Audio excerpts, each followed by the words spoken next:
नमस्कार दोस्तों, स्वागत है आपका हमारे YouTube चैनल जीएस बाय आकाश में। आज के इस क्लास में हम लोग जीके जीएस के महत्वपूर्ण प्रश्नों को पढ़ने वाले हैं जो आपके आने वाले सभी एग्जाम के लिए बहुत ही ज़्यादा इंपॉर्टेंट होगा।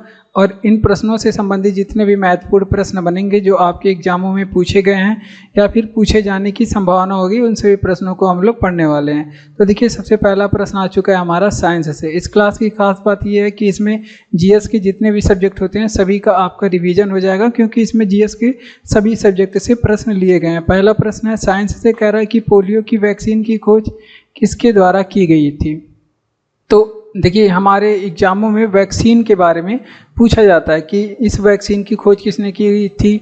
तो देखिए, वैक्सीनों के बारे में इसमें हम लोग पढ़ने वाले हैं। देखिए, पोलियो की वैक्सीन की खोज किसके द्वारा की गई थी, तो इसकी खोज जोनास साल्क ने किया था। किसने किया था, तो ये आप लोग ध्यान रखेंगे, जोनास साल्क ने पोलियो की वैक्सीन की खोज की थी। ठीक, ये तो हो गया प्रश्न। अब वैक्सीनों से प्रश्न हम लोग पढ़ते हैं। जैसे पूछा जाता है कि रेबीज वैक्सीन या फिर उसको हिंदी में टीका बोलते हैं, रेबीज का टीका अगर आपसे पूछे किसने खोजा था, तो रेबीज का जो टीका है ये लुई पाश्चर ने खोजा था।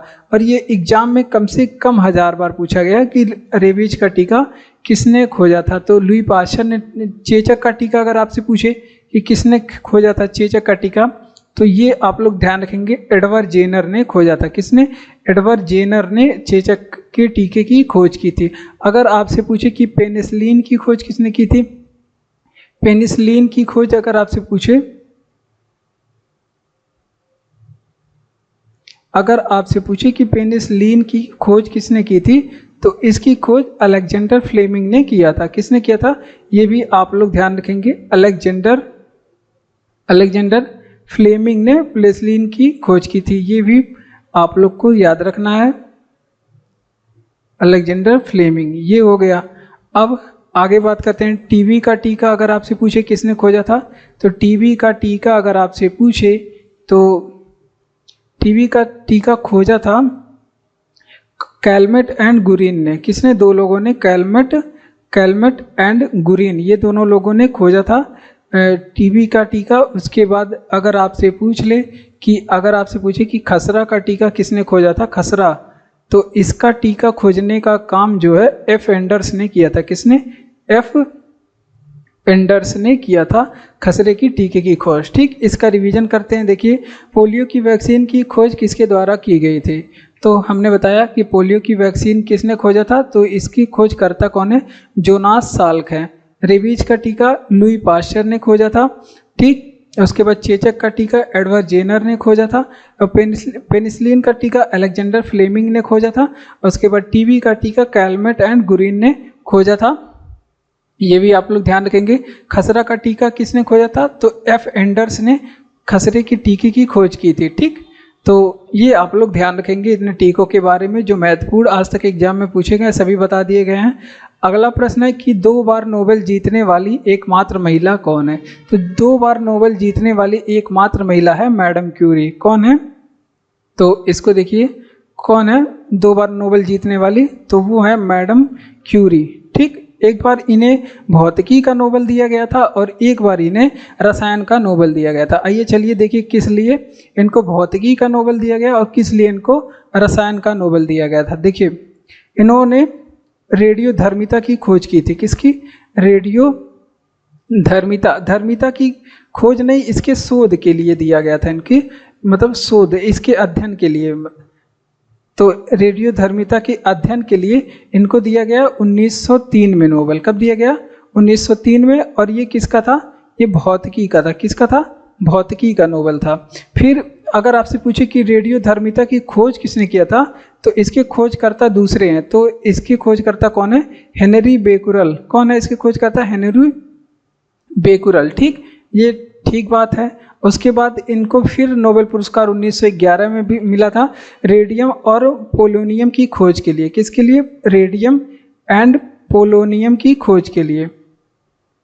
रेडियम और पोलोनियम एक धातु है, इसकी खोज के लिए, इसकी खोज करते हैं, इसकी खोज के लिए इन्हें नोबेल कब दिया गया था, 1911 में। और ये किस क्षेत्र से संबंधित था, तो ये रसायन से संबंधित था। किस क्षेत्र से? रसायन। अगर रेडियम और पोलोनियम की खोज की बात करें, किसने किया था, तो इसकी खोज मैडम क्यूरी और इनके हस्बैंड पियरे क्यूरी ने किया था।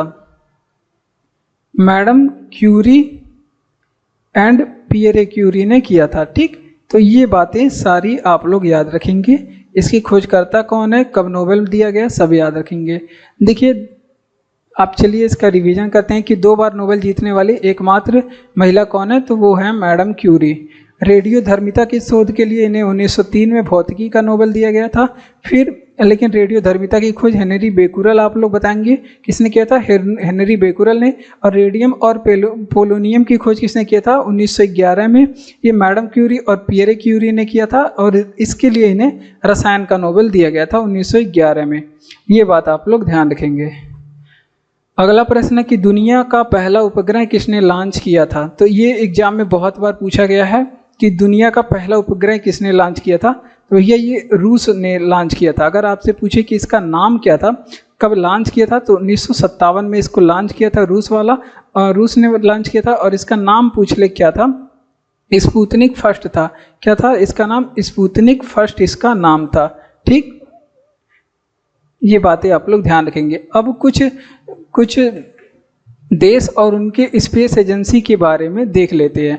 अगर आपसे पूछे कि रूस का जो है, रूस का स्पेस एजेंसी का नाम क्या है, तो ये आप लोग ध्यान रखेंगे, रॉसकॉसमॉस इसके स्पेस एजेंसी का नाम है। क्या नाम है, रॉसकॉसमॉस इसके स्पेस एजेंसी का नाम है। और भारत के अगर आपसे पूछे, आप लोग जानते हैं भारत के स्पेस एजेंसी का नाम क्या है, इसरो है इसकी स्पेस एजेंसी का नाम।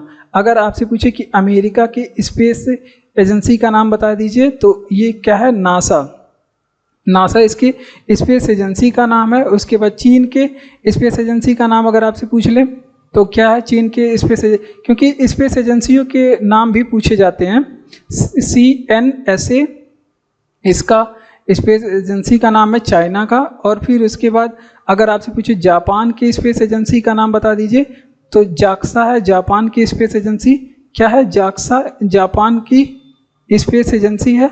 और दक्षिण कोरिया का अभी स्पेस एजेंसी इसका नया बना है, दक्षिण कोरिया का किस एजेंसी, दक्षिण कोरिया का अगर आपसे पूछे कि इसका स्पेस एजेंसी क्या है, तो कासा इसका स्पेस एजेंसी है। क्या है, कासा। ठीक, तो इतनी चीज़ें आप लोग ध्यान रखेंगे। आइए चलिए इसका रिवीजन करते हैं कि दुनिया का पहला उपग्रह किसने लॉन्च किया था, तो रूस ने लॉन्च किया था। कब, 1957 में। नाम इसका स्पुतनिक फर्स्ट।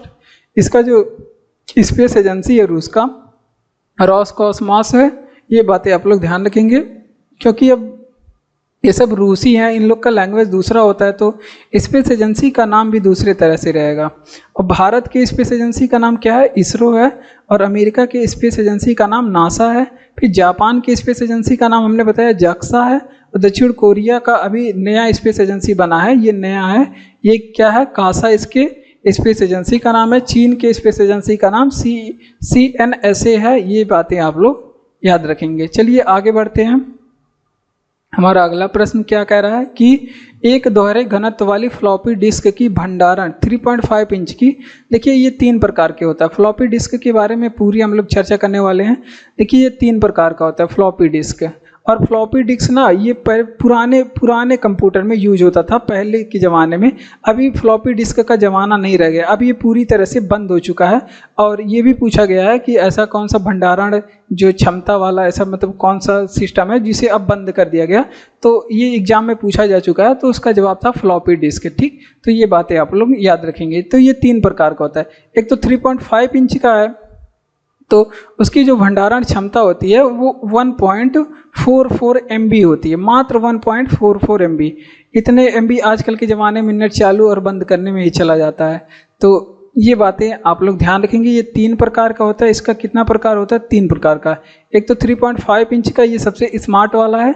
और पहले 8 इंच का चलता था। कितना इंच का, 8 इंच का फ्लॉपी डिस्क था। तो इसकी भंडारण क्षमता 1.2 MB, मात्र MB, GB नहीं, केवल MB था।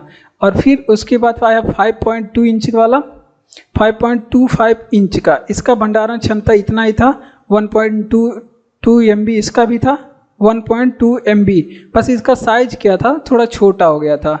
अभी अभी जमाना किस चीज़ का चल रहा है? अगर आपसे पूछे कि फ्लॉपी डिस्क का आविष्कार किसने किया था, अगर आपसे पूछे कि बता दीजिए कि फ्लॉपी डिस्क का आविष्कार, क्योंकि फ्लॉपी डिस्क से एग्जाम में प्रश्न पूछे जाते हैं, floppy disk, hard disk, SSD से ऐसे प्रश्न पूछे जाते हैं। तो एलन सुगार्टा क्या है? एलन सुगार्ट इसकी क्या है? खोज करता है। ये बातें आप लोग ध्यान रखेंगे। अभी जमाना है उसका क्या बोलते हैं? हार्ड डिस्क का। अभी कंप्यूटर में जो लगा होता है उसको बोलते हैं hard disk. Hard disk drive भी बोलते हैं या फिर हार्ड डिस्क भी बोल सकते हैं। और दूसरा या फिर इससे भी स्मार्ट तरीके से चलता है एसएसडी, सॉलिड स्टेट ड्राइव इसका फुल फॉर्म होता है। इसकी जो भंडारण क्षमता होती है ना 500 जीबी से लेकर के 16 टीबी या फिर इससे भी अधिक तक इसका भंडारण क्षमता होता है। तो हार्ड डिस्क और एसएसडी थोड़ा फास्ट चलता है, हार्ड डिस्क थोड़ा स्लो चलता है। ये प्रेजेंट टाइम में ये यूज हो रहा है। और फ्लॉपी डिस्क एकदम पूरी तरह से क्या हो चुका है? बंद हो चुका है। ये भी बातें आप लोग याद रखेंगे क्योंकि एग्जाम में यहाँ से प्रश्न पूछा जाता है। तो देखिए हमने क्या बताया कि दोहरे घनत्व वाली 3.5 इंच की फ्लॉपी डिस्क की भंडारण क्षमता कितनी होती है? तो 1.44 MB इसकी भंडारण क्षमता होती है। फ्लॉपी डिस्क 3 प्रकार का होता है, एक तो 3.5 इंच का, एक 8 इंच का 1.2 MB इसकी भंडारण क्षमता होती है, और एक 5.25 इंच का होता है, ये 1.2 MB इसकी भंडारण क्षमता होती है। फ्लॉपी डिस्क के आविष्कारक हैं एलन सुगार्ट, इसके आविष्कारक हैं। अभी जमाना है हार्ड डिस्क और एसएसडी का। हार्ड डिस्क का मतलब हार्ड डिस्क ड्राइव, HDD इसको लिखते हैं शॉर्ट में, हार्ड डिस्क ड्राइव। और एसएसडी मतलब सॉलिड स्टेट ड्राइव, इसकी जो भंडारण क्षमता होती है 500 GB से 16 TB तक होती है। तो ये बातें आप लोग को याद रखना है। अगला प्रश्न फिर आ चुका है, बढ़िया वाला प्रश्न है, महत्वपूर्ण प्रश्न। कह रहा है कि इंग्लिश चैनल को पार करने वाली पहली भारतीय महिला कौन है? तो कई बार एग्जाम में ये पूछा गया है, आप लोग एक को पढ़ाया भी जाता है स्टैटिक जीके में। तो ये कौन है? आरती साहा है। कौन है? आरती साहा, जिन्होंने इंग्लिश चैनल को सबसे पहले पार किया था। ठीक। और अगर आपसे पूछे कि इंग्लिश चैनल को पार करने वाले जो है पहले पुरुष कौन थे, तो आप लोग क्या नाम बताएंगे? तो इनका नाम है मिहिर सेन। क्या नाम है इनका? मिहिर सेन। ठीक। ये बातें आप लोग को ध्यान रखना है। आगे बढ़ते हैं इंग्लिश चैनल के बारे में। अगर आपसे पूछे कि इंग्लिश चैनल को पार करने वाले सबसे उम्रदराज भारतीय, मतलब सबसे उम्र वाले भारतीय, तो इंग्लिश चैनल को पार करने वाले सबसे उम्रदार मतलब सबसे ज़्यादा एज के भारतीय कौन है? तो ये हैं आपके सिद्धार्थ अग्रवाल। कौन है? तो ये आप लोग ध्यान रखेंगे, सिद्धार्थ अग्रवाल हैं। ठीक। ये एक बात हो गई। अगली बात आप लोग को याद रखना है कि सब इंग्लिश चैनल को पार करने वाली सबसे कम उम्र की, और वो भी पैरा तैराक मतलब जो दिव्यांग होते हैं उनको पैरा तैराक बोलते हैं। ठीक। तो सबसे कम उम्र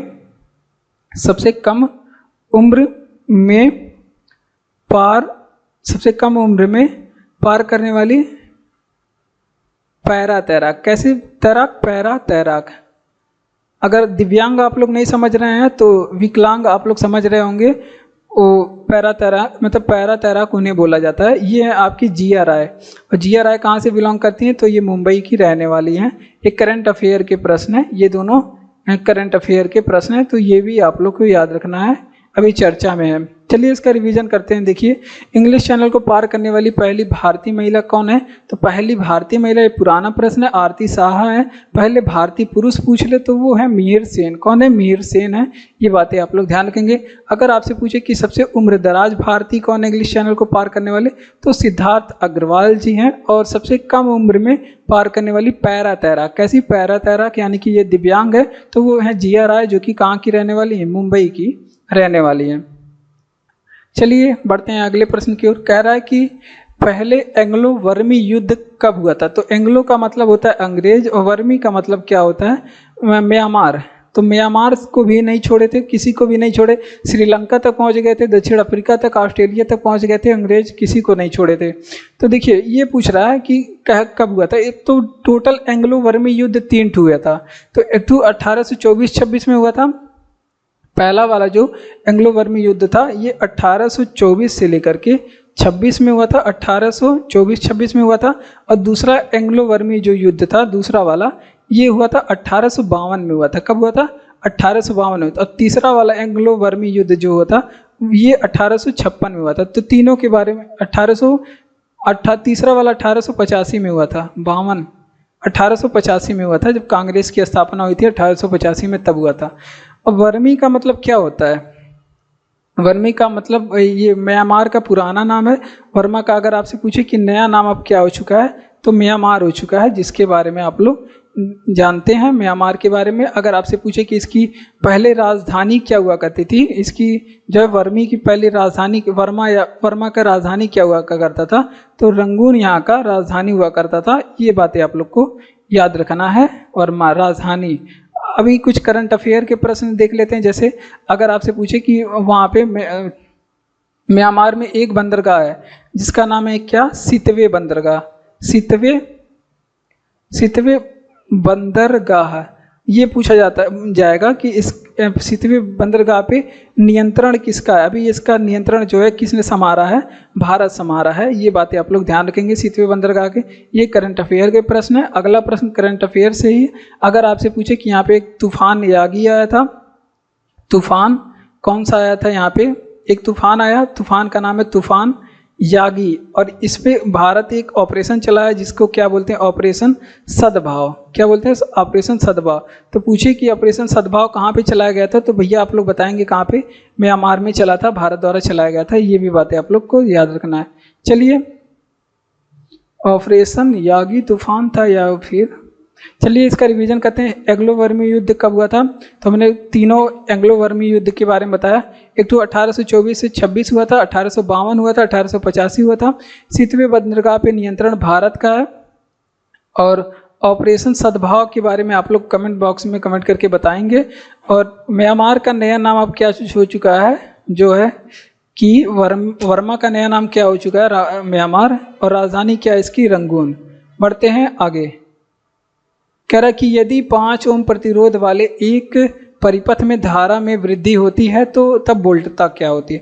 तो देखिए, जब परिपथ की धारा में वृद्धि होगी तो वोल्टता भी क्या होगी, बढ़ेगी। कैसे बढ़ेगी, आइए चलिए समझाते हैं।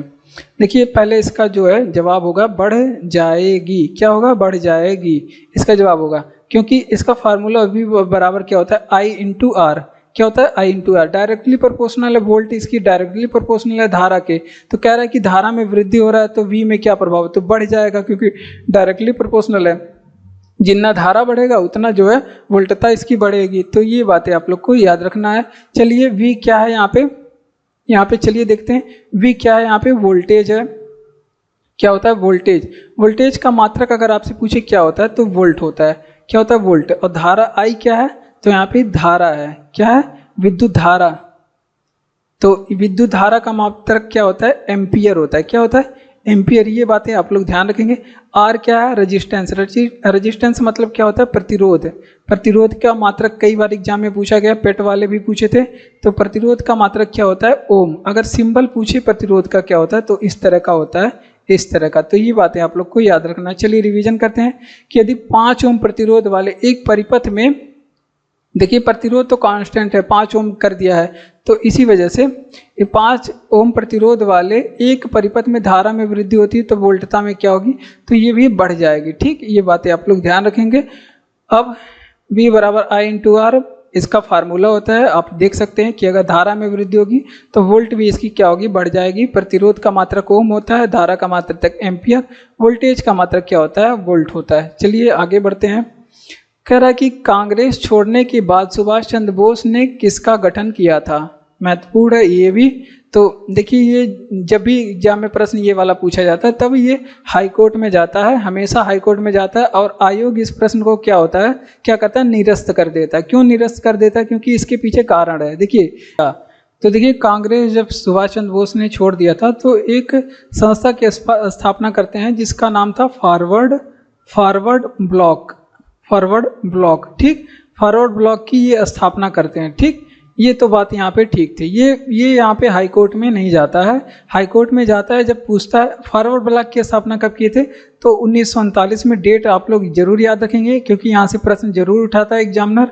उसके बाद आप लोग याद रखेंगे कि त्रिपुरी अधिवेशन के बारे में, क्यों कांग्रेस छोड़े थे सुभाष चंद्र बोस। कांग्रेस छोड़ने का कारण आप लोग देखिए, क्योंकि यहाँ पे हुआ था त्रिपुरी अधिवेशन। अब त्रिपुरी अधिवेशन क्या था आप लोग को समझना है। यहाँ पे एक हो गया था लफड़ा। क्या लफड़ा हुआ था? देखिए, त्रिपुरी अधिवेशन कब हुआ था? 1939 में। त्रिपुरी है कहाँ पे अगर आपसे पूछ ले तो आप लोग सीधे सीधे याद रखेंगे, ये मध्य प्रदेश राज्य में त्रिपुरी नामक जगह था, यहाँ पे अधिवेशन हुआ था। तो यहाँ पे जो अधिवेशन, जो अध्यक्ष पद के लिए जो मतलब अध्यक्षता कौन करेगा इस अधिवेशन की, तो उसके उम्मीदवार 2 लोग थे। कौन कौन थे उम्मीदवार? इसके उम्मीदवार 2 लोग थे। एक तो सुभाष चंद्र बोस थे, पहले उम्मीदवार कौन थे? सुभाष चंद्र बोस। और दूसरे वाले कौन थे? दूसरे जो उम्मीदवार थे यहाँ पे पट्टाभी सीतारमैया थे। पट्टाभी सीतारमैया। अब तो कहेंगे आप लोग कहेंगे कि कोई बात नहीं, अध्यक्ष थे मतलब उम्मीदवार थे तो थे, लेकिन अब यहाँ पे बात बिगड़ती क्या? इसके सपोर्टर कौन थे? इसके सपोर्टर थे महात्मा गांधी जी। कौन थे? अपने महात्मा गांधी जी। महात्मा गांधी जी को ये था कि ये जो चुनाव है, यानी कि ये उम्मीदवारी की जो पद है वो जीत कर कौन आए? तो वो पट्टाभी सीतारमैया जीते। कौन जीते? पट्टाभी सीतारमैया जीते। या फिर अध्यक्ष कौन बने? पट्टाभी सीतारमैया। लेकिन होता है उल्टा, अध्यक्षता की पद कौन जीत लेते हैं? तो यहाँ पे जो है चुनाव जीतते हैं सुभाष चंद्र बोस। और सुभाष चंद्र बोस जी जब इसके अध्यक्ष बनते हैं, चुनाव जीतते हैं, तो गांधी जी को ये अच्छा नहीं लगता है और वो क्या हो जाते हैं? सुभाष चंद्र बोस जी से यानी कि थोड़ा नाराज हो जाते हैं, नाखुश रहते हैं। तो सुभाष चंद्र बोस जी देखते हैं कि मतलब गांधी जी नाराज हैं, तो वो क्या कर देते हैं? त्यागपत्र दे देते हैं। तो इस जो त्रिपुरी अधिवेशन है, इसकी अध्यक्षता कौन करता है?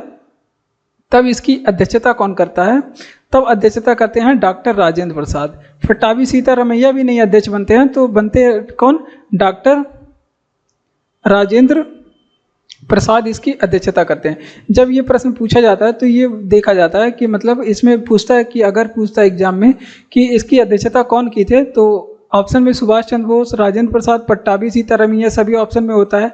तो सही ऑप्शन क्या है? इसमें एग्जामिनर भी कंफ्यूज रहता है और बच्चे भी कंफ्यूज रहते हैं और आयोग भी कंफ्यूज रहते हैं। तो ये यहाँ पे समझने वाली बात है कि त्यागपत्र दे दिए थे सुभाष चंद्र बोस, उसके बाद अध्यक्षता कौन करते हैं? वो करते हैं आपके राजेंद्र प्रसाद जी।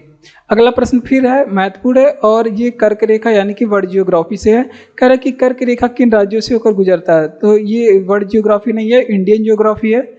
तो यहाँ पे देखिए सभी प्रश्न हम लोग पढ़ेंगे कर्क रेखा के बारे में, किन राज्यों से। तो ये आप लोग को बताया क्या होगा, कई बार हम ही बताया, 8 राज्यों से होकर गुजरता है। कौन कौन से? आइए गिनते हैं। सबसे पहले ये किन राज्यों से जाता है? तो सबसे पहले आप लोग को याद रखना है कि ये गुजरात से होके जाता है। कहाँ से जाता है? सबसे पहले याद रखना है ये गुजरात से जाता है। गुजरात से फिर आता है ये राजस्थान में। अच्छी बात है, राजस्थान में आ गया। फिर राजस्थान के बाद सीधे जाता है मध्य प्रदेश में। अब मध्य प्रदेश से अलग हुआ था छत्तीसगढ़, तो ये चला जाता है कहाँ पे? छत्तीसगढ़ में। छत्तीसगढ़ से जाता है सीधे झारखंड में। तो ये भी बातें आप लोग ध्यान रखेंगे, कहाँ जाता है? ये झारखंड में। झारखंड के बाद बिहार में ये नहीं जाता है, उत्तर प्रदेश में भी नहीं जाता है, ये बातें आप लोग ध्यान रखेंगे। झारखंड के बाद सीधे जाता है ये पश्चिम बंगाल में। पश्चिम बंगाल के बाद फिर आता है ये कहाँ पे? त्रिपुरा में जाता है। कहाँ पे? त्रिपुरा में जाता है। त्रिपुरा के बाद फिर ये चला जाता है मिजोरम में। तो ये 8 राज्यों से होकर के ये गुजरता है कर्क रेखा। आप लोग सभी जानते हैं कि 13.5 डिग्री जो है नॉर्थ अक्षांश जो है, ये नॉर्थ अक्षांश क्या है? कर्क रेखा है हमारी। ये बातें आप लोग को ध्यान रखना है। अगर आपसे पूछे ये कितने देशों से होकर गुजरता है कर्क रेखा, तो आप लोग बताएंगे कुल 17 देशों से होकर गुजरता है। अगर आपसे पूछे कि ऐसी कौन सी नदी है जो कर्क रेखा को दो बार काटती है, तो ये भी एग्जाम में प्रश्न पूछा गया है कि कौन सी नदी इसे 2 बार काटती है। तो वो आप लोग ध्यान रखेंगे, माही नदी इसे 2 बार काटती है। माही नदी 2 बार इसे काटती है, ये भी बातें आप लोग ध्यान रखेंगे। तो इतनी बातें आप लोग ध्यान रखेंगे। चलिए इसका रिवीजन करते हैं कि कर्क रेखा किन राज्यों से होकर गुजरता है। हमने बताया 8 राज्यों से। कौन कौन से? गुजरात, राजस्थान, मध्य प्रदेश, छत्तीसगढ़, झारखंड, पश्चिम बंगाल, त्रिपुरा और मिजोरम, इन राज्यों से होकर गुजरता है। कर्क रेखा 13.5 डिग्री नॉर्थ अक्षांश रेखा है, कर्क रेखा है। ये 17 देशों से गुजरता है और 2 बार किस नदी को, कौन सी नदी से 2 बार काटती है? यानी कि ऐसे कर्क रेखा जा रही है, इधर जाके इधर जाए, तो जो इसको हो गया 2 बार काटना, तो वो काटती है माही नदी। ओलंपिक में बैडमिंटन को आधिकारिक तौर पर किस वर्ष में शुरू किया गया था? तो देखिए ये भी प्रश्न एग्जाम में पूछा गया है कि ओलंपिक में बैडमिंटन को कब शामिल किया गया। तो बैडमिंटन को ओलंपिक में 1992 में शामिल किया गया। अब इतने से ही छुट्टी नहीं मिलेगा, अब ये पूछेगा कि इसका आयोजन कहाँ पे हुआ था। तो ये आयोजन जो है 1922 वाला जो आयोजन है ये बार्सिलोना में हुआ था। कहाँ पे? बार्सिलोना में। लेकिन इतने से छुट्टी नहीं मिलेगा, आप लोग बताएंगे कि बार्सिलोना कहाँ पे है। तो ये स्पेन में है। अगर आपसे पूछे कि हॉकी का पहला विश्व कप कब हुआ था, तो यहाँ पे बार्सिलोना से एक चीज़ और आप लोग याद रखेंगे। अगर आपसे यहाँ पे पूछे हॉकी का पहला विश्व कप अगर आपसे पूछे कि कब हुआ था, तो हॉकी का जो पहला विश्व कप है पूछे कहाँ पे हुआ था, तो ये भी बार्सिलोना में ही हुआ था। कहाँ पे? बार्सिलोना में हुआ था। अगर आपसे पूछे कब हुआ था, तो 1971 में हुआ था। अब अगर आपसे कुछ और एडिशनल प्रश्न पूछे, पहली बार अगर आपसे पूछे कि ओलंपिक कहाँ पे हुआ था, पहली बार ओलंपिक कहाँ पे हुआ था, तो ओलंपिक का पहला जो आयोजन है ये हुआ था 1896 में। कब हुआ था? 1896 में। और कहाँ पे हुआ था? एथेंस में हुआ था। कहाँ पे? एथेंस कहाँ पे पड़ता है? ग्रीस में। ये बातें आप लोग को ध्यान रखना है। ओलंपिक की अगर आपसे पूछे कि आयोजन कितने वर्षों पे होता है, तो ओलंपिक जो खेल है वो आयोजन होता है 4 वर्ष पे। 4 वर्ष में एक बार होता है। और 2024 में कहाँ पे हुआ था? पेरिस में हुआ था। पेरिस कहाँ पे है? फ्रांस में। और 2028 वाला आप लोग बताएंगे कि 2028 में कहाँ पे होगा ओलंपिक, ये आप लोग बताएंगे, और जो कि हम बता चुके हैं पहले। चलिए इसका रिवीजन करते हैं कि ओलंपिक में बैडमिंटन को आधिकारिक तौर पर किस वर्ष में शुरू किया गया था? 1992 में। कहाँ पे हुआ था? बार्सिलोना कहाँ पे है? स्पेन में। अगर आपसे पूछिए एडिशनल प्रश्न कि हॉकी का पहला विश्व कप कब हुआ था, तो ये भी बार्सिलोना में ही हुआ था। कब हुआ था? 1971 में हुआ था। कब? 1971 में हुआ था। अब ओलंपिक के बारे में थोड़ा बताया। पहला ओलंपिक 1896 में हुआ था। कहाँ पे हुआ था? एथेंस में। एथेंस कहाँ पे? ग्रीस में। और जो है आयोजन कितने वर्ष पे होता है? 4 वर्ष पे होता है। और 2024 में पेरिस में हुआ था। 2024 में ओलंपिक कहाँ पे हुआ था? पेरिस में। आप लोग बताएंगे 2028 में कहाँ पे होगा। चलिए। अरे अरे अरे, भारत का अंतिम गवर्नर जनरल कौन थे? भारत के अंतिम गवर्नर जनरल सेम है ना, कोई बात नहीं। तो चलिए, हाँ, अंतिम गवर्नर जनरल ये आप लोग जरूर बताइए। तो अंतिम गवर्नर जनरल थे सी राजगोपालाचारी। कौन थे? सी राजगोपालाचारी या फिर गोपालाचारी भी लिखा रहता है, तो आप लोग कंफ्यूज नहीं होंगे। ये थे अंतिम गवर्नर और पहले भारतीय गवर्नर भी ये थे। कौन थे? पहले भारतीय गवर्नर जनरल भी थे। ये बातें आप लोग को याद रखना। आइए चलिए, गवर्नर जनरल और गवर्नर के बारे में एग्जाम में पूछा जाता है। अगर आपसे पूछे कि भारत के पहले गवर्नर जनरल कौन थे, भारत के पहले जो है गवर्नर जनरल को जे लिख दे तो आप लोग पहचान जाएंगे, समझ जाएंगे। तो ये थे विलियम बेंटिंक। कौन थे? विलियम बेंटिंक थे। ये बातें आप लोग को याद रखना है। कौन थे? William Bentinck. ये बात हो गई। अगर आपसे पूछे कि भारत के पहले वायसराय कौन थे, वायसराय यानी कि कैपिटल वी, ये आप लोग ध्यान रखेंगे। कौन थे? कैनिंग थे। कौन थे? कैनिंग थे। ये बात है। अब आगे बढ़ते हैं। अगली बात है, अगर आपसे पूछे कि भारत के अंतिम वायसराय कौन थे, भारत के अंतिम वायसराय कौन थे, वो थे आपके माउंट बेटन। कौन थे? Mountbatten. ये बात भी आप लोग को याद रखना है। अगर आपसे पूछे कि स्वतंत्र भारत के पहले गवर्नर जनरल कौन थे, स्वतंत्र भारत के पहले गवर्नर जनरल कौन थे? अरे अरे अरे, स्वतंत्र भारत के पहले गवर्नर जनरल कौन थे, तो वो थे आपके माउंट बेटन। कौन थे? माउंट बेटन थे। ये बातें आप लोग को याद रखना है। कौन थे? Mountbatten. चलिए इसका रिवीजन करते हैं। देखिए, अगर आपसे पूछे कि भारत के अंतिम गवर्नर जनरल कौन थे, हमने बताया सी राजगोपालाचारी भारत के अंतिम गवर्नर, और ये एग्जाम में पूछा गया प्रश्न है, कई बार पूछा गया है। और पहले भारतीय गवर्नर पूछे तो भी ये सी राजगोपालाचारी थे। पहले गवर्नर जनरल पूछे तो विलियम बेंटिंक जी थे। पहले वायसराय पूछे कैनिंग थे। पहले अंतिम वायसराय माउंट बेटन थे। और स्वतंत्र भारत के पहले गवर्नर जनरल भी कौन थे? माउंट बेटन ही थे। इस प्रश्न को आप लोग बना लो ना कि ब्लैक पगोडा किसे कहा जाता है। इसको आप लोग बताओ कि ब्लैक पैगोडा किसे कहा जाता है? तो इस प्रश्न को ऐसे कर लो कि ब्लैक पैगोडा किसे कहा जाता है। तो आप लोग को क्या बताना है कि कोणार्क मंदिर को ब्लैक पैगोडा कहा जाता है। किसे कहा जाता है? कोणार्क मंदिर। कोणार्क मंदिर को क्या कहा जाता है? Black pagoda. अगर आपसे पूछे कि कोणार्क मंदिर को ब्लैक पैगोडा किसने कहा था, किसने कहा था, सबसे पहले किसने कह के संबोधित किया था, क्योंकि ये भी बात एग्जाम में पूछा गया था। तो ये किसने कहा था? यूरोपीय नाविकों ने। किसने कहा था? यूरोपीय नाविकों ने कहा था। सबसे पहले यूरोपीय नाविक जो जब उड़ीसा साइड से जाते थे तो इसको क्या बोलते थे? ब्लैक पैगोडा बोलते थे। अगर आपसे पूछे कि ये स्थित कहाँ पे है, तो हमने बताया कि पूरी उड़ीसा में स्थित है। कहाँ पे? पूरी उड़ीसा में स्थित है कोणार्क मंदिर। और फिर अगर आपसे पूछे कि कोणार्क मंदिर का निर्माण किसने करवाया था, तो गंग वंश के शासक नरसिंह प्रथम ने करवाया था। इसका निर्माण किसने करवाया था? नरसिंह प्रथम ने इसका निर्माण करवाया था, जो कि किस वंश के थे? तो ये भी आप लोग को याद रखना है, गंग वंश से संबंधित है। किस वंश के? गंग वंश के शासक नरसिंह प्रथम ने करवाया था। अगर आपसे पूछे यहीं पे एक प्रश्न और आप लोग याद रखेंगे, जगन्नाथ मंदिर के बारे में तो आप लोग जानते होंगे, जगन्नाथ मंदिर। और जगन्नाथ मंदिर अगर आपसे पूछे जगन्नाथ मंदिर ये किस जगह पे है, तो ये भी आपके पूरी उड़ीसा में ही है। कहाँ पे? पूरी उड़ीसा में ही है। इसको क्या कहा जाता है? इसको सफ़ेद शिवालय कहा जाता है। क्या कहा जाता है? सफ़ेद शिवालय कहा जाता है। तो ये भी बात आप लोग को याद रखना है, इसको सफ़ेद शिवालय कहा जाता है। क्या कहा जाता है? सफ़ेद शिवालय। चलिए इसका रिवीजन करते हैं। देखिए, भारत के अंतिम गवर्नर जनरल कौन थे? ये नहीं, ब्लैक पैगोडा किसे कहा जाता है? तो हमने बताया कि कोणार्क मंदिर को ब्लैक पैगोडा कहा जाता है। स्थित कहाँ पे है? पूरी उड़ीसा में। अगर आप लोग पूरी नहीं याद कर पा रहे हैं तो उड़ीसा केवल याद करिएगा, लेकिन उड़ीसा अब नहीं पूछेगा, अब ये पूरी पूछेगा। ठीक, तो ये बातें आप लोग को ध्यान रखा। निर्माण किसने करवाया था? नरसिंह प्रथम ने। ये गंग वंश के शासक थे।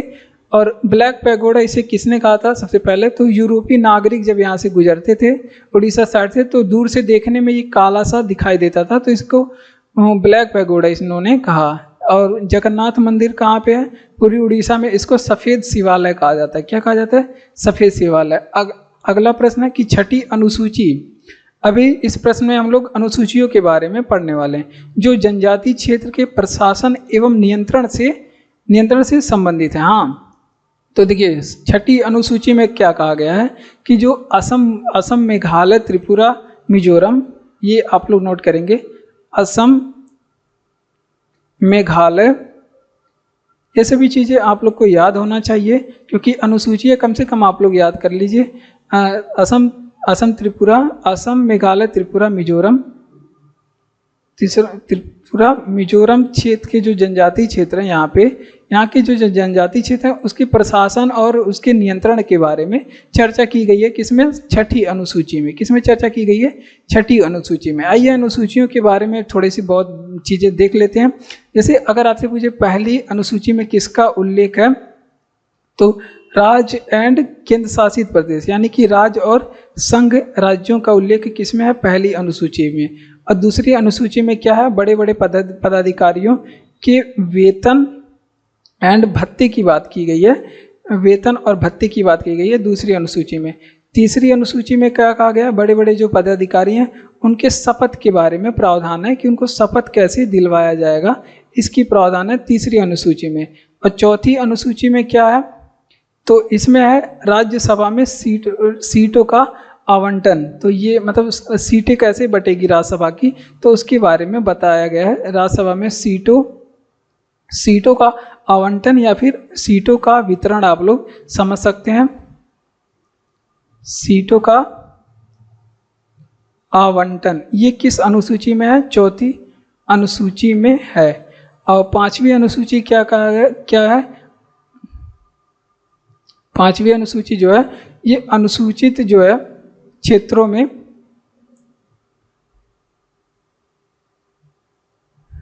अनुसूचित जो क्षेत्र है, अनुसूचित जनजाति और अनुसूचित जनजाति क्षेत्र है, उसके प्रशासन के बारे में इसमें बताया गया, उसके प्रशासन के बारे में इसमें बताया गया। तो ये बातें आप लोग को याद रखना है। चलिए इसका रिवीजन करते हैं कि छठी अनुसूची में जो जनजाति के प्रशासन एवं नियंत्रण से संबंधित है, हाँ इसमें ये कहा गया छठी अनुसूची में कि असम, मेघालय, त्रिपुरा और मिजोरम में जो जनजाति क्षेत्र है उसके प्रशासन और नियंत्रण के बारे में इसमें बताया गया है।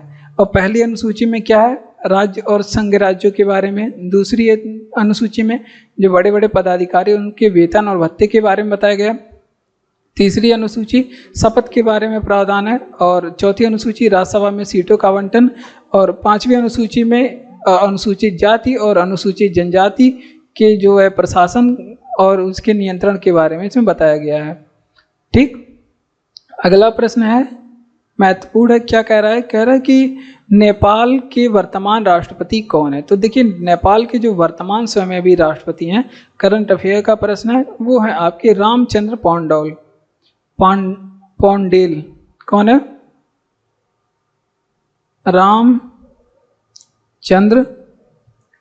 पौंडेल यहाँ के वर्तमान में कौन है राष्ट्रपति। अगर यहाँ पे पूछे कौन प्रधानमंत्री, अगर आपसे पूछे कि कौन है प्रधानमंत्री, तो पहले थे और फिर से नियुक्त हुए हैं कौन, केपी शर्मा ओली। कौन नियुक्त हुए हैं, केपी शर्मा ओली, ये पहले भी रह चुके हैं यहाँ पे प्रधानमंत्री। ये बातें आप लोग को याद रखना है। अगर नेपाल के बारे में बताएंगे तो यहाँ पे रोटी बेटी का रिश्ता है भारत के साथ। राजधानी पूछ ले नेपाल में तो कहाँ पे है, राजधानी काठमांडू में। काठमांडू में सार्क का मुख्यालय भी है, यहाँ पे राजधानी है। और अगर आपसे पूछे कि यहाँ पे राष्ट्रभाषा क्या है, नेपाल की राष्ट्रभाषा बता दीजिए क्या है, तो राष्ट्रभाषा यहाँ पे नेपाली है। क्या है, यहाँ पे नेपाली बोली जाती है। अगर आपसे पूछे कि यहाँ पे मुद्रा क्या है यहाँ की, तो नेपाली रुपया मुद्रा होती है। क्या है, नेपाली रुपया। 1 रुपया 70 पैसे, 1 रुपया जो है यहाँ का 1 रुपया वहाँ के 1.7 के बराबर होता है, या फिर 1.6 होगा प्रेजेंट टाइम में। ठीक, अगर आपसे पूछे कि नेपाल के संसद का क्या नाम है, नेपाल के संसद का नाम आप लोग बताइए, कमेंट बॉक्स में बताया गया है। और सूर्य किरण अभ्यास ये किन देशों के बीच में होता है, आप लोग बता दीजिए। सूर्य किरण युद्धाभ्यास किन देशों के बीच में होता है। तो सूर्य किरण के बारे में आप लोग ध्यान रखेंगे, ये भारत और नेपाल के बीच में होता है। किसके बीच में, भारत और नेपाल के बीच में। चलिए इसका रिवीजन करते हैं। देखिए नेपाल के वर्तमान राष्ट्रपति कौन है, रामचंद्र पौंडेल यहाँ के वर्तमान राष्ट्रपति हैं। ये बातें आप लोग ध्यान रखेंगे। प्रधानमंत्री केपी शर्मा ओली जी हैं। राजधानी काठमांडू में है और राष्ट्रभाषा यहाँ की नेपाली है। मुद्रा नेपाली रुपया है। और सूर्य किरण अभ्यास भारत और नेपाल के बीच में होता है। संसद का नाम आप लोग बताएंगे। चलिए आगे बढ़ते हैं कि बिहू नृत्य किस भारतीय राज्य का लोक नृत्य है। देखिए बिहू के बारे में 1000 बार एग्जाम में पूछा गया है। बिहू के बारे में आपको याद भी होगा, असम में है और ये एग्जाम में पूछा गया था, इस वजह से ये लिया गया प्रश्न। लेकिन अभी असम के बारे में हम लोग महत्वपूर्ण बातें याद रखेंगे, पढ़ेंगे, जो एग्जाम के लिए इम्पोर्टेंट है। असम के बारे में सबसे फेमस यहाँ का राष्ट्रीय उद्यान है। तो यहाँ पे हम लोग सीधे राष्ट्रीय उद्यान के बारे में देखते हैं। राष्ट्रीय उद्यान कौन कौन सा है। अगर आपसे पूछे कि मानस नेशनल पार्क कहाँ पे है, मानस नेशनल पार्क कहाँ पे है, असम में। रायमोना नेशनल पार्क कहाँ पे है, असम में। रायमोना नेशनल पार्क कहाँ पे है, असम में। काजीरंगा अगर आपसे पूछे नेशनल पार्क कहाँ पे है, काजीरंगा। टोटल 7 नेशनल पार्क हैं। काजीरंगा। ओरंग नेशनल पार्क अगर आपसे पूछे, ओरंग नेशनल पार्क कहाँ पे है, वो भी आपके कहाँ पे है, असम में। डिब्रू सखोवा नेशनल पार्क अगर आपसे पूछे कहाँ पे है, डिब्रू नेशनल पार्क कहाँ पे है, तो वो भी यहाँ पे ही है। और नामेरी नेशनल पार्क पूछे कहाँ पे है, तो ये भी आपके असम में ही है। तो इतने जो है सारे नेशनल पार्कों के बारे में आप लोग को बताया गया। देहिंग पटकाई नहीं लिखा क्या है, 1 2 3 4 5 6 देहिंग पटकाई भी लिखी है भाई, छोड़ेंगे क्यों। देहिंग अगर आपसे पूछे कि देहिंग पटकाई नेशनल पार्क कहाँ पे है, देहिंग पटकाई नेशनल पार्क पूछे कहाँ पे है, तो ये भी असम में है। तो ये असम के अभी तो नेशनल पार्क हो गया। अगर आपसे पूछे कि जोनबिल मेला कहाँ पे मनाया जाता है, निजुत मोइना मेला कहाँ पे मनाया जाता है, जोनबिल फेस्टिवल कहाँ पे मनाया जाता है, तो आप लोग बताएंगे असम में। और फिर निजुत मोइना फेस्टिवल कहाँ पे मनाया जाता है, निजुत मोइना जो है ये योजना है, निजुत मोइना योजना कहाँ का है, तो ये असम का है। यहाँ पे एक जो है आधिकारिक जो है फल, यहाँ पे आधिकारिक फल अगर आपसे पूछे क्या है, काजी नीमू यहाँ पे आधिकारिक फल है। तो ये भी बातें आप लोग ध्यान रखेंगे, करंट अफेयर से फेमस है। काजी नींबू कहाँ का आधिकारिक फल है, तो वो असम का ही है। चलिए इसका रिवीजन करते हैं कि बिहू नृत्य किस भारतीय राज्य का लोक नृत्य है, तो वो असम का है। और राष्ट्रीय उद्यान कौन कौन से हैं, हमने बताया मानस, रायमोना, डिब्रू, नामेरी और देहिंग पटकई, काजीरंगा, ओरंग, ये सभी नेशनल पार्क असम में। जोनबिल मेला असम में मनाया जाता है। और निजुत मोइना जो योजना है ये असम की योजना है। और यहाँ पे आधिकारिक फल क्या है, काजी नींबू कहाँ का आधिकारिक फल है आपसे पूछे, तो असम में। तो ये सब चीज़ें आप लोग करिए, चैनल को सब्सक्राइब करिए, लाइक करिए, शेयर करिए, कमेंट करिए। और पीडीएफ आपको टेलीग्राम चैनल का लिंक डिस्क्रिप्शन में दे ही दिया गया है, आप वहाँ पे पीडीएफ पाइए। बढ़ते हैं। अगला प्रश्न है कि जीवित जीवों पर मृदा के प्रभाव का अध्ययन किस शाखा में करते हैं, तो ये जो है जीवित जीवों पे मृदा के प्रभाव का अध्ययन जो है, मृदा की 2 शाखा होती है। तो इसमें से एक है एडाफोलॉजी। क्या है, एडाफोलॉजी। इसमें क्या करते हैं हम लोग, इसमें जो है जीवित जीवों पर मृदा के प्रभाव का अध्ययन करते हैं, मृदा के प्रभाव का अध्ययन करते हैं। देखिए मृदा का जो है, मृदा विज्ञान को 2 भागों में बांटा गया है। मृदा विज्ञान को कितने भागों में बांटा गया है, ये 2 शाखा है इसके। एक तो आप लोग जो पढ़ते हैं पेडोलॉजी के बारे में हमने कई बार बताया है, लेकिन एग्जाम में एडाफोलॉजी के बारे में पूछा गया है। जैसे कि आप लोग यहाँ पे देख सकते हैं, तो एडाफोलॉजी और पेडोलॉजी में क्या अंतर है, ये आप लोग समझिए। एडाफोलॉजी में मृदा के निर्माण के बारे में अध्ययन किया जाता है, मृदा के संरचना के बारे में अध्ययन किया जाता है, और मृदा के वर्गीकरण के बारे में अध्ययन किया जाता है, वर्गीकरण के और मृदा के जो है विवरण के बारे में, इन चीज़ों के बारे में यहाँ पे अध्ययन किया जाता है। लेकिन एडाफोलॉजी में जीवित जीवों मतलब जीवों का जो है मतलब मृदा पे जीवों का क्या प्रभाव पड़ता है, या फिर जीवों पर मृदा का क्या प्रभाव पड़ता है, इस बारे में अगर अध्ययन किया जाएगा तो वो एडाफोलॉजी के अंतर्गत होगा। तो ये दोनों चीज़ें आप लोग याद रखेंगे, थोड़ा अंतर। अगर केवल मृदा के बारे में पढ़ेंगे तो पेडोलॉजी में मृदा के बारे में, और मृदा और जीवों के बारे में संबंध पढ़ेंगे तो एडाफोलॉजी में पढ़ेंगे। ये बातें आप लोग को याद रखना है, ठीक। बस इतनी सी बात है। जीवित जीवों पे मृदा के प्रभाव का अध्ययन किस शाखा में, तो हमने बताया एडाफोलॉजी में करते हैं। मृदा विज्ञान को 2 भागों में बांटा गया है। एक है पेडोलॉजी, जिसमें मृदा के निर्माण, संरचना और वर्गीकरण के बारे में पढ़ते हैं, और जीवित जीवों पे मृदा के प्रभाव का अध्ययन जो है हमने बताया एडाफोलॉजी में करते हैं। CDM का अर्थ क्या है, तो ये एक महत्वपूर्ण प्रश्न है और हर एग्जाम में पूछा जाता है। फुल फॉर्म के बारे में एक कोई फुल फॉर्म जरूर पूछ लेगा, किसी भी क्षेत्र से होगा जरूर पूछ लेगा। तो CDM जो होता है, और यहाँ पे क्लीन डेवलपमेंट मैकेनिज्म होता है। क्या होता है, CMD का जो फुल फॉर्म है, CDM का जो फुल फॉर्म है, ये है क्लीन डेवलपमेंट मैकेनिज्म,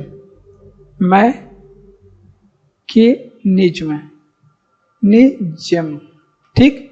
ये इसका फुल फॉर्म होता है क्लीन डेवलपमेंट मैकेनिज्म। अगर आपसे पूछे कि हिंदी में इसको स्वच्छ विकास तंत्र कहते हैं, क्या बोलते हैं, स्वच्छ, क्लीन मतलब साफ, डेवलपमेंट होता है विकास, और मैकेनिज्म मतलब क्या होता है, तंत्र या फिर सिस्टम। ये बातें आप लोग याद रखेंगे। अच्छा, ये इसका जो क्लीन डेवलपमेंट मैकेनिज्म है, इसका संबंध अगर आपसे पूछे किससे है संबंध, तो वो क्योटो प्रोटोकॉल से, आपका क्योटो प्रोटोकॉल से संबंधित है। अब क्योटो प्रोटोकॉल के बारे में आप लोग को बताया ही गया है, कब हुआ था, 1997 में हुआ था क्योटो प्रोटोकॉल। क्योटो कहाँ पे है, तो ये जापान में है, तो प्रोटोकॉल भी कहाँ पे होगा, जापान में ही होगा। तो क्योटो प्रोटोकॉल से ये संबंधित है, पर्यावरण से, क्लीन डेवलपमेंट मैकेनिज्म, ठीक, और CMD का अर्थ होता है। अब कुछ प्रोटोकॉल के बारे में हमने बताया। नगोया प्रोटोकॉल एग्जाम में पूछा गया है। अगर आपसे पूछे कि कब हुआ था, नगोया प्रोटोकॉल अगर आपसे पूछे कि ये कब हुआ था, तो नगोया प्रोटोकॉल का जो है ये 2010 में हुआ था, ठीक। अगर आपसे पूछे मॉन्ट्रियल प्रोटोकॉल ओजोन परत से संबंधित है और बहुत फेमस भी है, और 16 सितंबर को ओजोन संरक्षण दिवस भी मनाया जाता है इसी वजह से, क्योंकि 16 सितंबर के दिन मॉन्ट्रियल प्रोटोकॉल हुआ था। तो मॉन्ट्रियल प्रोटोकॉल के बारे में भी आप लोग को याद रखना है। ये कब हुआ था, 16 सितंबर को हुआ था। 16 सितंबर कब, 1987 में। कब हुआ था, तो ये हुआ था 16 सितंबर 1987 में। मॉन्ट्रियल प्रोटोकॉल ओजोन परत से संबंधित है, ओजोन परत के संरक्षण के लिए इसे किया गया था। और मॉन्ट्रियल कहाँ पे है, कनाडा में। तो CMD का अर्थ क्या है, क्लीन डेवलपमेंट मैकेनिज्म होता है, और स्वच्छ विकास तंत्र हिंदी में से बोलते हैं। संबंध इसका क्योटो प्रोटोकॉल से, प्रोटोकॉल तो इसी वजह से प्रोटोकॉल, तो इसी वजह से सोचे बताया जाए। 1997 में क्योटो प्रोटोकॉल हुआ था, जापान में क्योटो शहर जो है स्थित है। लेकिन लागू क्योटो प्रोटोकॉल 2005 में हुआ था। लेकिन लागू को पूछे क्योटो प्रोटोकॉल लागू कब हुआ था, तो ये जो है 2005 में लागू हुआ था। तो ये बातें आप लोग को भी याद रखना है, क्योंकि फंसा सकता है एग्जामिनर दुष्ट प्राणी होते हैं, फंसा सकता है। नगोया प्रोटोकॉल 2010 में, मॉन्ट्रियल प्रोटोकॉल 16 सितंबर 1987 में। मोतियों के शहर के रूप में किसे जाना जाता है? देखिए कुछ शहरों और उनके उपनाम होते हैं और एग्जाम में पूछा जाता है कि फला शहर को किस और नाम से जाना जाता है। तो देखिए मोतियों के शहर के रूप से हैदराबाद को जाना जाता है। किसको? हैदराबाद को जाना जाता है। हैदराबाद क्यों? और इसको नवाबों का शहर भी कहा जाता है। क्या कहा जाता है? नवाबों का शहर भी इसे कहा जाता है। सॉरी, नवाबों का शहर तो अपना उत्तर प्रदेश है भाई, इसको निजामों का शहर कहा जाता है। क्या कहा जाता है? निजाम। हैदराबाद की निजाम बहुत फेमस है, निजामों का इसको शहर कहा जाता है। और हैदराबाद को ही क्या कहा जाता है? हाईटेक सिटी कहा जाता है। भारत का इसे हाईटेक सिटी कहा जाता है। अगर आपसे पूछे कि हाईटेक सिटी किसे कहा जाता है, तो आप लोग बताएंगे कि हैदराबाद को कहा जाता है, तो आप लोग को 1 नंबर मिल जाएगा। और अगर आपसे पूछे कि चमड़ा का शहर किसे कहा जाता है, चमड़ा का शहर किसे कहा जाता है, तो आप लोग बताएंगे कि ये कानपुर को कहा जाता है। किसे कहा जाता है? कानपुर को। अगर आपसे पूछे कि पूर्व का मैनचेस्टर किसे कहा जाता है, पूर्व का मैनचेस्टर का मतलब कपड़ा उद्योग से संबंधित है। मैनचेस्टर किस शहर को कहा जाता है, तो वो भी आपके कहा जाता है, किसको? कानपुर को ही कहा जाता है। अगर आपसे पूछे कि ऑरेंज सिटी किसे कहा जाता है, तो नागपुर में संतरा बहुत होता है, तो इस वजह से इसको ऑरेंज सिटी कहा जाता है। और ये एग्जाम में पूछा गया है। पिंक सिटी जयपुर को कहा जाता है। ब्लू सिटी किसे कहा जाता है, आप लोग बताएंगे। तो ऑरेंज सिटी ये नागपुर को कहा जाता है। किसे? नागपुर कहाँ पे है? ये महाराष्ट्र में है। ये भी बातें आप लोग को याद रखना है। डेक्कन की रानी, पूर्व का ऑक्सफोर्ड अगर आपसे पूछे किसे कहा जाता है, तो ये भी बातें आप लोग ध्यान रखेंगे। डेक्कन की रानी अगर आपसे पूछे किस शहर को कहा जाता है, या फिर पूर्व का ऑक्सफोर्ड अगर आपसे पूछे किसको कहा जाता है, तो वो कहा जाता है किसको? पुणे को कहा जाता है। किसको? पुणे को कहा जाता है। पुणे भी कहाँ पे है? महाराष्ट्र में है। तो इतनी बातें आप लोग को याद रखना है। चलिए रिवीजन करते हैं कि मोतियों के शहर के रूप में किसे जाना जाता है? हैदराबाद को। निजामों का शहर हैदराबाद को। हाईटेक सिटी किसे कहा जाता है? हैदराबाद को। फिर हमने बताया कि ऑरेंज सिटी किसे कहा जाता है, ये नागपुर को कहा जाता है। नागपुर है महाराष्ट्र में, हैदराबाद तेलंगाना में है। चमड़ा का शहर कानपुर को कहा जाता है, उत्तर प्रदेश में कानपुर है। और पूर्व का मैनचेस्टर भी कानपुर को कहा जाता है। और डेक्कन की रानी, पूर्व का ऑक्सफोर्ड, ये महाराष्ट्र को पुणे को कहा जाता है। ठीक, बढ़ते हैं अगले प्रश्न की ओर। अगला प्रश्न है कि भगत सिंह के साथ असेंबली बम कांड के मुख्य आरोपी कौन थे? देखिए ये जो असेंबली बम कांड था ना, यहाँ पे लोगों ने बम तो मारा था, लेकिन उनका उद्देश्य किसी को क्षति पहुंचाना नहीं था, बल्कि उनका उद्देश्य था कि अंग्रेजों तक अपनी आवाज़ को पहुंचाना। वो जो मांग कर रहे थे, वो जो उनकी जो समस्याएं वो अंग्रेज सुन नहीं रहे थे, तो इस वजह से उन्होंने बम फोड़ा था, ताकि बात पे सीरियसली ले। जैसे आपके पिताजी आपसे कुछ चीज़ बोलते होंगे तो आप लोग उतना सीरियसली नहीं लेते हैं, लेकिन जब वही तगड़े आवाज़ में थोड़ा टाइट होके बोलते हैं कि ये काम करो वो करो, तो आप लोग को लगता है कि बस करो, अब उठना पड़ेगा और काम को करना पड़ेगा। तो देखिए भगत सिंह के साथ जो है, भगत सिंह तो थे ही थे, लेकिन इसके साथ जो है मुख्य आरोपी पूछा है ना, मुख्य आरोपी, तो उनके साथ बटुकेश्वर दत्त थे। तो ये आप लोग ध्यान रखेंगे कौन थे, बटुकेश्वर दत्त साहब यहाँ पे साथ में इनके थे। मुख्य आरोपी तो बहुत थे, लेकिन उसमें मुख्य पूछ रहा है तो यहाँ पे जवाब क्या होगा, बटुकेश्वर दत्त। और भगत सिंह ने यहाँ पे एक नारा दिया था, ये आप लोग ध्यान रखेंगे, इंकलाब जिंदाबाद, इंकलाब जिंदाबाद। ये जो है मतलब जब ये असेंबली बम कांड कर दिए तो वहाँ से भागे नहीं ये लोग, बल्कि वहाँ पे खड़े होकर के ये इंकलाब जिंदाबाद का नारा जोर जोर से लगाने लगे।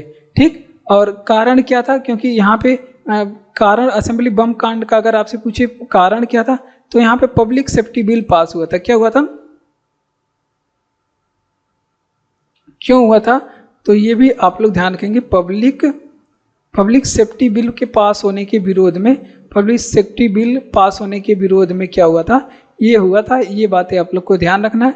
अगला प्रश्न है कि अगर आपसे पूछे कि इसका उद्देश्य क्या था, तो सरकार का ध्यान आकर्षित करना इसका उद्देश्य था। क्या था, सरकार का ध्यान आकर्षित करना इसका क्या था, उद्देश्य था। बस इतनी सी बात है, हमें तुमसे प्यार है।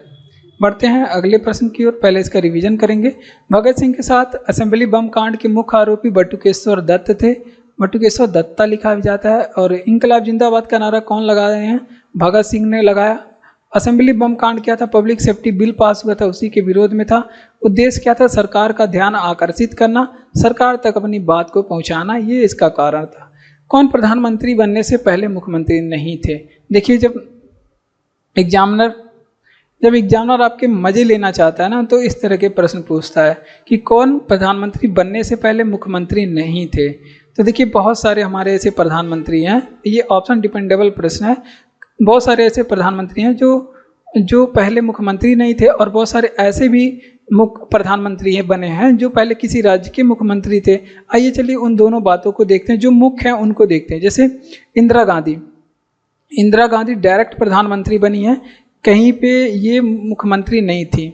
और फिर इनके साथ ही याद रखेंगे आप लोग राजीव गांधी का नाम, राजीव गांधी इनके ही लड़के थे, और ये भी डायरेक्ट प्रधानमंत्री बनते हैं। ये बातें आप लोग ध्यान रखेंगे। इसके बाद आप लोग को याद रखना है चंद्रशेखर राव के बारे में, चंद्रशेखर। उसके बाद पीवी नरसिम्हा राव के बारे में भी याद रखना है, पीवी नरसिम्हा। जो ज़्यादा फेमस है उनका नाम याद रखिए, वैसे है तो बहुत, तो पीवी नरसिम्हा राव के बारे में। और जवाहरलाल नेहरू के बारे में भी याद रखेंगे, यहाँ पे नोट करेंगे, जवाहरलाल नेहरू ये भी कहीं के मुख्यमंत्री नहीं होते हैं। मनमोहन सिंह भी कहीं के मुख्यमंत्री नहीं थे, मनमोहन सिंह भी कहीं के मुख्यमंत्री नहीं थे। अब जबकि कौन कौन मुख्यमंत्री रह चुके हैं, जैसे आपके प्रधानमंत्री मोदी जी हैं। प्रधानमंत्री मोदी पहले कहाँ के मुख्यमंत्री थे, तो ये गुजरात के मुख्यमंत्री रह चुके हैं। उसके बाद एच.डी. देवगौड़ा के बारे में याद रखेंगे, एच.डी. देवगौड़ा के बारे में, ये कहाँ के मुख्यमंत्री रह चुके हैं। एच.डी. देवगौड़ा जो है ये आपके कहाँ के, कर्नाटक के मुख्यमंत्री रह चुके हैं। कहाँ के, प्रधानमंत्री बनने से पहले कर्नाटक के मुख्यमंत्री। और दो और याद रखेंगे, जैसे चौधरी चरण सिंह के बारे में, चौधरी चरण सिंह, और इनके साथ में पीवी सिंह के बारे में भी याद रखेंगे, पीवी सिंह। ये दोनों कहाँ के मुख्यमंत्री रह चुके हैं, तो ये दोनों जो है प्रधानमंत्री बनने से पहले उत्तर प्रदेश के मुख्यमंत्री रह चुके हैं। कहाँ के, उत्तर प्रदेश के। तो इतनी बातें आप लोग को याद रखना है। चलिए यहाँ का रिवीजन करते हैं। कौन प्रधानमंत्री बनने से पहले मुख्यमंत्री नहीं थे, हमने बताया कुछ मुख्य प्रधानमंत्रियों के बारे में, जैसे इंदिरा गांधी हो गई, राजीव गांधी हो गए, मनमोहन सिंह हो गए, पंडित जवाहरलाल नेहरू हो गए, चंद्रशेखर जी हो गए, और पीवी नरसिम्हा राव जी हो गए। बाकी कौन कौन मुख्यमंत्री थे, देखिए प्रधानमंत्री मोदी मुख्यमंत्री थे गुजरात के, एच.डी. देवगौड़ा कर्नाटक के, चौधरी चरण सिंह और पीवी सिंह ये जो है मुख्यमंत्री कहाँ के थे, उत्तर प्रदेश के थे। अगला प्रश्न फिर आ चुका है कि मक्का मस्जिद हैदराबाद किसके द्वारा पूरा हुआ था। तो देखिए मक्का मस्जिद जब पूछे कि पूरा किसके द्वारा हुआ था, यहाँ पे एक तो फंसाने वाला प्रश्न है। तो आप लोग बताएंगे कि औरंगजेब, किसने, औरंगजेब ने इसके निर्माण को पूरा किया था। अगर आपसे पूछे कि इसका निर्माण कार्य शुरू किसने किया था, औरंगजेब ने इसको 1693 में बनवा के रेडी कर दिया। लेकिन अगर आपसे पूछे कि निर्माण इसका शुरू किसने किया था, मक्का मस्जिद, मक्का मस्जिद का निर्माण कार्य अगर आपसे शुरू किसने किया था, तो यहाँ पे अलग इसका जवाब आ जाएगा। निर्माण शुरू किसने किया था, तो आप लोग बताएंगे यहाँ के एक शासक थे कुली कुतुब शाह के बारे में आप लोग जानते होंगे। कुली कुतुब शाह, अरे वही कुली कुतुब शाह है। इसका निर्माण 1614 में करवाया था। अब इसको मक्का मस्जिद क्यों कहा जाता है, क्योंकि इसका जो मक्का मस्जिद है ना, इसकी जो मिट्टी है ये कहाँ से आई थी, ये मिट्टी आई थी। ये प्रश्न नहीं पूछा गया, लेकिन ये आप लोग याद रखेंगे कि इसकी मिट्टी कहाँ से आई थी, तो ये सऊदीया से आई थी। कहाँ से, सऊदी अरब से इसके लिए बनाने के लिए इसकी मिट्टी आई थी, तो इस वजह से उसका नाम जो है मक्का मस्जिद लोग रखे होंगे। हैदराबाद का नाम, अगर आपसे पूछे कि हैदराबाद में बात करें चार मीनार के बारे में, चार मीनार पूछा जाता है, ये है कहाँ पे, चार मीनार गलत लिखा गया है, आप लोग मैनेज करिएगा। ये है चार मीनार हैदराबाद में, हैदराबाद में चार मीनार है। और इसका निर्माण कब हुआ, 1591 में, 1591 में ये बना, 1591 में। और यहाँ पे एक बीमारी फैली हुई थी, प्लेग, प्लेग इसके निवारण की याद में बना था।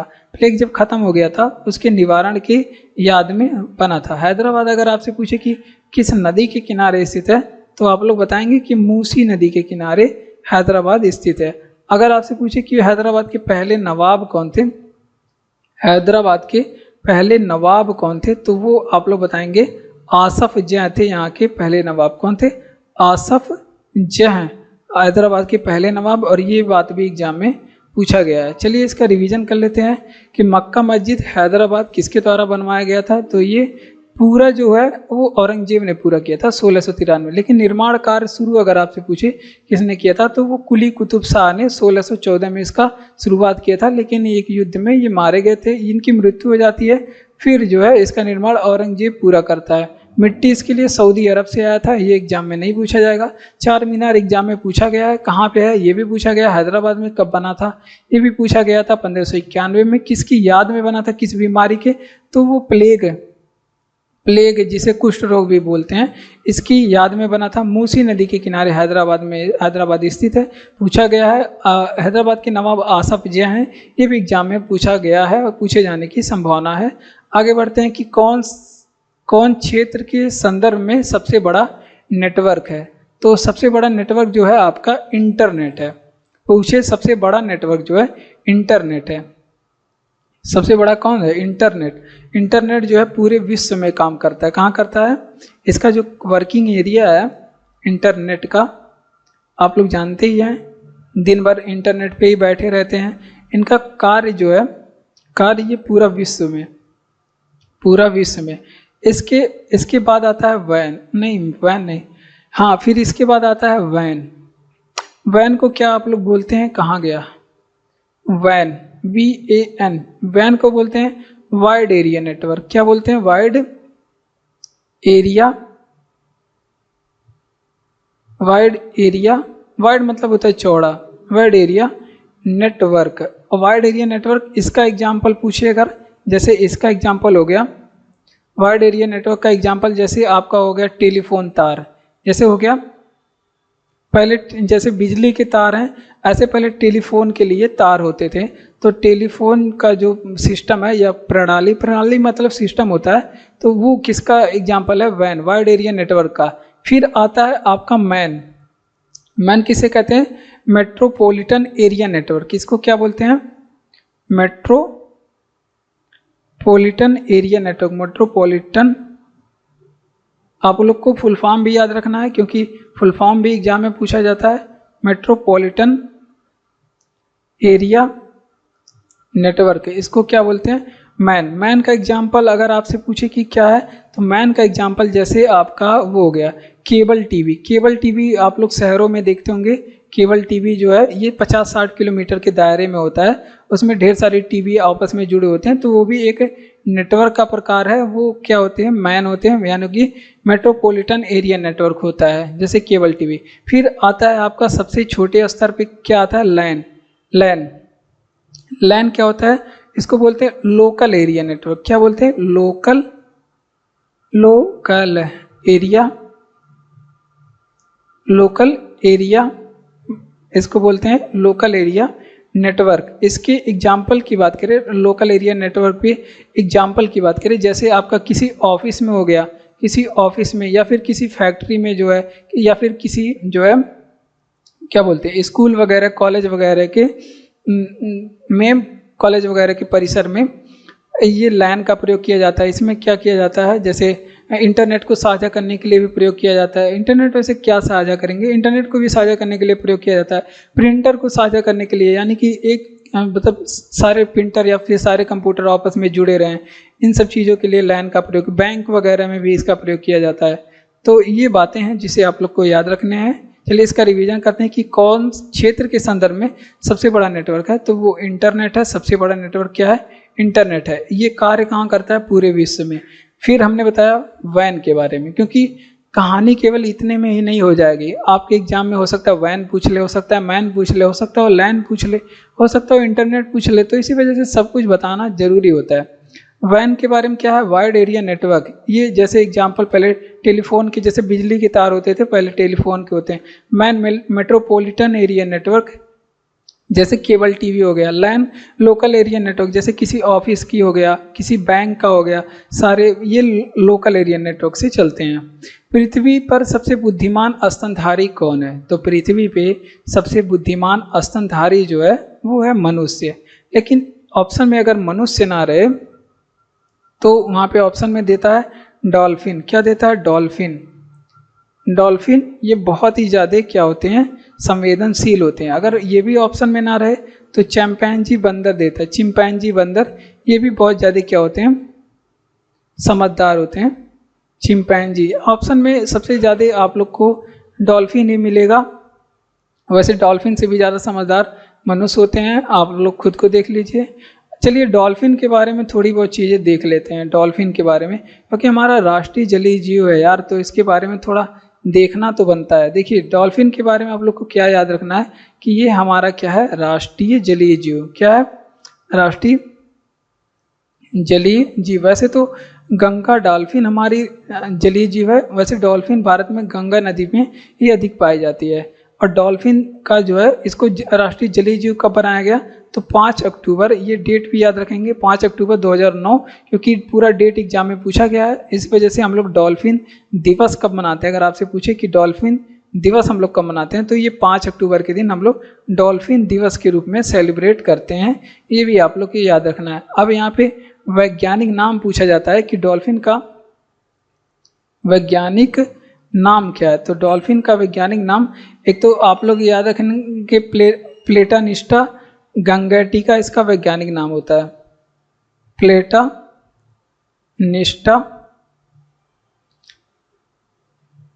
इसका जो वैज्ञानिक नाम है प्लेटानिस्टा गंगेटिका, यहाँ पे इसका वैज्ञानिक नाम है गंगेटिका, यहाँ पे इसका वैज्ञानिक नाम है। और दूसरी बात आप लोग को क्या याद रखना है, इसका एक वैज्ञानिक नाम सूसू या फिर सूस भी मिलता है। सूसू या फिर सूस भी इसका वैज्ञानिक नाम है। ये बातें आप लोग को ध्यान रखना है। डॉल्फिन अनुसंधान हमारे भारत में अगर आपसे पूछे कहाँ पे है, ये महत्वपूर्ण हो सकता है। डॉल्फिन अनुसंधान हमारे भारत में किस जगह पे है, तो ये आप लोग को याद रखना है। ये आपके पटना में, पटना कहाँ पे है, बिहार में। कहाँ पे है, बिहार में पटना है। यहाँ पे डॉल्फिन अनुसंधान केंद्र है। चलिए इसका रिवीजन करते हैं कि पृथ्वी पे सबसे बुद्धिमान स्तनधारी कौन है। वैसे पूछे मनुष्य, फिर डॉल्फिन, चिंपैंजी, जो भी ऑप्शन में हो आप लगाएंगे। डॉल्फिन के बारे में बात करें, ये हमारा राष्ट्रीय जलीय जीव है। कब घोषित किया गया, 5 अक्टूबर 2009 को। इसलिए 5 अक्टूबर को डॉल्फिन दिवस मनाते हैं। वैज्ञानिक नाम प्लेटानिस्टा गंगेटिका इसका वैज्ञानिक नाम है, या फिर सूसू भी इसका वैज्ञानिक नाम है, या फिर सूस भी मिलता है। डॉल्फिन अनुसंधान पटना में मिनी संविधान के रूप में किसे जाना जाता है? देखिए 42वां संविधान संशोधन, बहुत ही तगड़ा प्रश्न है, बहुत ही तगड़ा प्रश्न होने वाला है। देखिए मिनी संविधान किसको कहा जाता है? तो देखिए 42वां संविधान संशोधन 1976 में हुआ था, इसको कहा जाता है मिनी संविधान। क्यों कहा जाता है? ऐसे ही नहीं कहा जाता है, क्योंकि इस समय 1976 में क्या बोलते हैं, इंदिरा गांधी की सरकार थी, वहाँ पे 75 में क्या हुआ था, राष्ट्रीय आपात लगा था, इस वजह से यहाँ पे ढेर सारी चेंजिंग की गई। देखिए क्या क्या चीज थी, शिक्षा आपका हो गया, शिक्षा हो गया, क्या क्या परिवर्तन यहाँ पे किए गए, शिक्षा हो गया आपका, वन हो गया, शिक्षा, वन और वन्य जीव, वन्य जीव और एक आपका नापतोल, नापतोल, इनको क्या किया गया, इनको जो है पहले ये चीज़ें थे राज्य सूची में, किस सूची में थे, राज्य सूची में थे, और इसको राज्य सूची से निकाल करके समवर्ती सूची में इसको रखा गया, किस सूची में, समवर्ती सूची में रखा गया। ये तो एक चीज़ हो गई। उसके बाद इसके तहत और क्या किया गया, इसके तहत प्रस्तावना में भी संशोधन किया गया। प्रस्तावना में क्या संशोधन किया गया कि प्रस्तावना में 3 नए शब्द जुड़े, समाजवाद, समाजवाद, धर्मनिरपेक्ष, समाजवाद, धर्मनिरपेक्ष और अखंडता, ये प्रस्तावना में जोड़े गए। इसके तहत जो होता है ना, मौलिक कर्तव्य में भी मौलिक कर्तव्य को जोड़ा गया, मौलिक कर्तव्य को जोड़ा गया। मौलिक कर्तव्य पहले संविधान में नहीं था, इसके तहत भाग 4 के क को जोड़ा गया। किसको जोड़ा गया? भाग 4 के क को जोड़ा गया। और इसके तहत ना डीपीएसपी में भी संशोधन किया गया। डीपीएसपी में कुछ अनुच्छेदों को जोड़ा गया जो मुख्य है, यहाँ पे बताया गया है। डीपीएसपी में अगर आपसे पूछे कौन कौन से, तो 39 का क, अनुच्छेद 39 का क इसमें जोड़ा गया। अनुच्छेद 42 का क, 43 का क जोड़ा गया। क्या जोड़ा गया? 43 का क। अनुच्छेद 48 का क जोड़ा गया। ये सभी चीज़ें इसमें जोड़ी गई। तो ये इतनी प्रमुख जो संशोधन है